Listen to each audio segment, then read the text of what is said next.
Oi, turma, tudo bem? Hoje nós temos a terceira aula de ciências no capítulo 6, né? O livro 2 de ciências, então a gente vai lá para a página 17. Nós vamos falar das características que diferenciam os animais das plantas.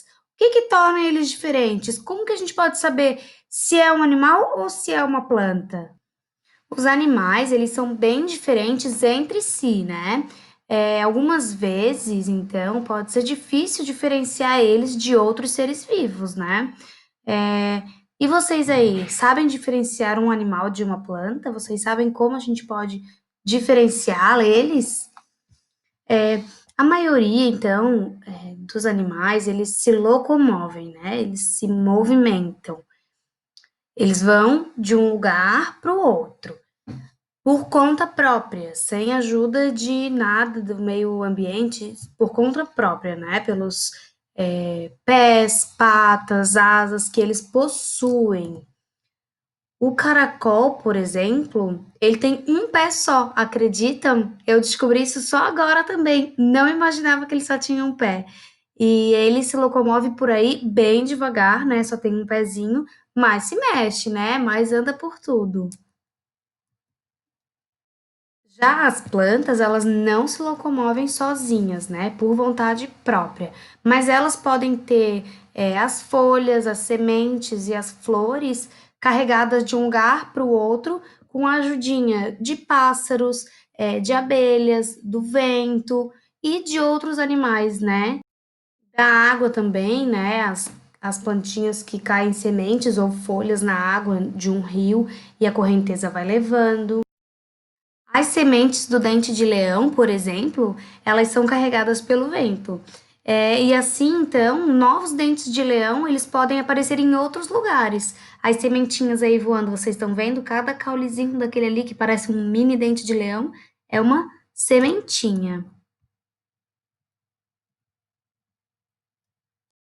Existem também os animais que não se locomovem, né? Como, por exemplo, as esponjas do mar, que é para colocar aqui do lado, as anêmonas. Quem é aí que não lembra da casinha do Marlin e do Nemo, né, gente? A anêmona, então, ela não é uma planta, nem as esponjas, elas são animais que não se locomovem. Os corais também são outro animal marinho que não se movem por vontade própria, né? E como as plantas, então, e os animais se alimentam? Vocês sabem?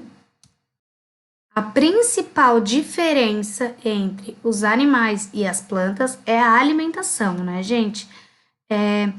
Os seres humanos, por exemplo, que são um animal, né?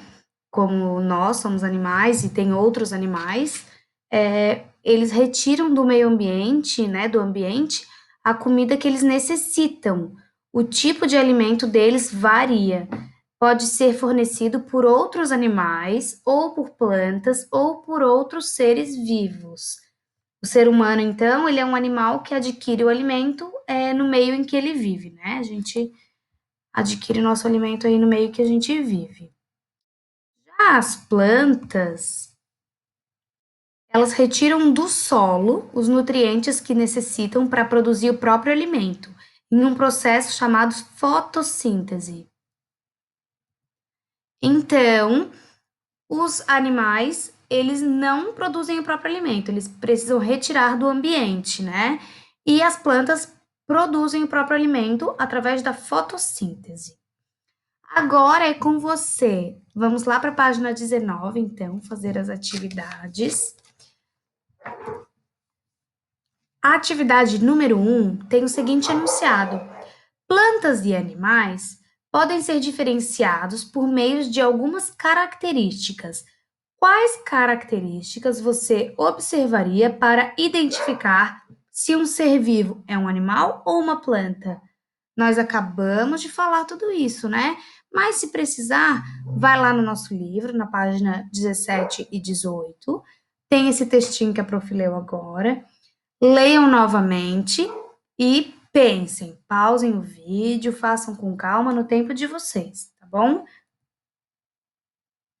Agora que fizemos a atividade número 1, vamos para 2. A 2 tem o seguinte enunciado: animais e plantas podem ter aparência semelhante. Semelhante é parecido. Sobre as características que diferenciam esses seres vivos, marque um X na alternativa correta. As plantas produzem o próprio alimento. Os animais não se locomovem. Os animais fazem fotossíntese, produzindo o alimento de que precisam. As plantas e suas partes não podem ser levadas de um local para outro. Vocês sabem qual é a correta? Tá bem fácil, né, gente? Pausem o vídeo para fazer, então, e depois retomem para a gente fazer a atividade 3. Vamos agora fazer a atividade 3? Na atividade 3, está pedindo para desenhar um ambiente com alguns animais, representando bem as características deles. Então, vocês podem escolher algum dos animais que a gente estudou no capítulo, né? Já tem ali algumas imagens deles, com o habitat natural deles, onde eles são encontrados, né, na natureza. Não desenhe, por exemplo, um tubarão num ambiente terrestre, né, na floresta. Ou então animais como o leão no fundo dos mares e dos rios, porque vocês sabem que essa não é a realidade, né? Nos desenhos, de repente, pode ser, mas na vida real, na natureza real, não é a realidade, né? Então, faça um desenho bem lindo, bem caprichado, e façam bem as características dos animais que vocês escolherem, né? Nesse capítulo, então, a gente aprendeu que tem animais que são bem grandes, como os elefantes, e tem animais que são bem pequenos, né? Bem pequenos, como as formigas, ou até como as pulgas, né? Que são animais que às vezes é muito difícil de ver, bem mais difícil que uma formiga. Alguns animais também, eles se alimentam de outros animais, como o sapo, e alguns eles se alimentam de plantas e folhas, como as girafas. Alguns vivem na água, como o polvo, e outros vivem na terra, como a raposa. Apesar dessas diferenças, então, os animais eles têm características em comum, como a capacidade de se locomover, né, chegar de um local até o outro, sozinho, por conta própria, e também a necessidade de tirar alimento do ambiente em que ele vive, né? Já as plantas, então, elas são seres vivos também, né, que não se locomovem, então elas ficam presas na superfície e elas produzem o próprio alimento através da fotossíntese. E os deveres de hoje, então, a prof deixou a leitura do poema Criança, da página 20, né? É um poema de Augusto de Campos, ele virou até uma música da Adriana Calcanhoto, uma música bem legal.